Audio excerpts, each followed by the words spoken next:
Hello everyone, my name is Prasad Rane and today we will be learning how to start BLE firmware development.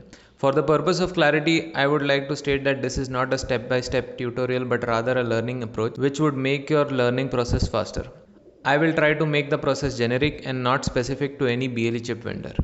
Get yourself a development board. Since we are into firmware development, we will need some development board for hands-on. A development board makes the learning process so much easier and faster. All the BLE chip vendor provide development board along with software tool for coding, programming and debugging. Moreover, some of the basic peripherals like push buttons, LEDs, etc. are already present on the board. Development boards are good for learning as well as prototyping. You get a tested hardware design for a pretty reasonable price.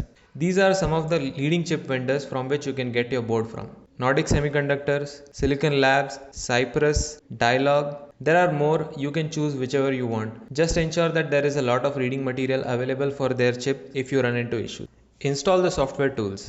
Once you have the board, you can start installing the required software tools. Usually every chip vendor has a getting started guide. These are step-by-step guides for setting up your environment for coding, flashing the chip and debugging. The chip vendor should provide an IDE that is free for use. The IDE will have a compiler, debugger and programmer, which are the basic tools required for any firmware development. BLE is a communication protocol. Your firmware device will need something to communicate to. This can be an app on Android or iOS or a PC-based application. These are a couple of apps that you can use on Android: BLE Scanner, NRF Connect.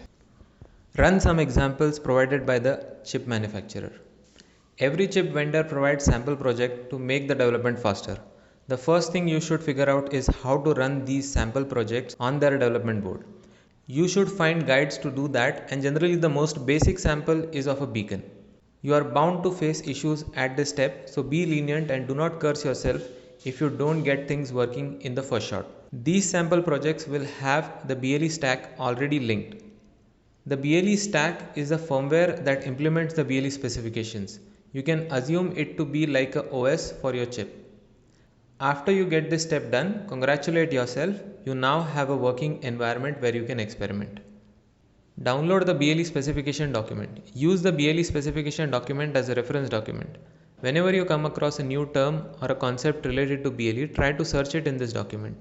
BLE stack developers use this as a guide for implementing the stack, and every BLE stack needs to be certified by Bluetooth SIG. You do not need to worry about all this right now. Just remember that if you need any clarification related to BLE protocol, just refer this document. Try to understand the BLE device roles and the data transmission steps. While trying to understand this, you will come across a lot of fancy terms. Get deep and clarify the meaning and purpose of all these terms as much as possible. You will come across terms like GAT, services, characteristics, descriptors, advertisers, central, peripheral, and so on. Try to understand what these terms mean in the context of BLE. Having a good understanding of roles and transmission process will teach you most of the basic terminologies. Understanding the BLE stack API and library APIs.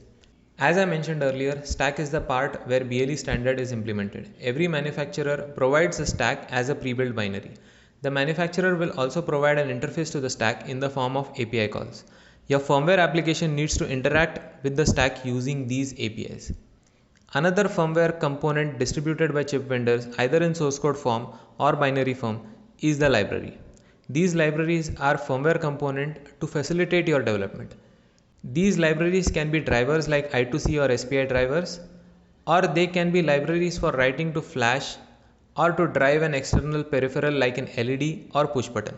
In short, you will need the stack APIs and the library to create your firmware application. And finally, keep doing projects. Nothing teaches you more than doing a hands-on implementation. Projects will teach you a lot. And remember, hard work and dedication have no alternatives. If you like this video, don't forget to like, subscribe and share with your friends.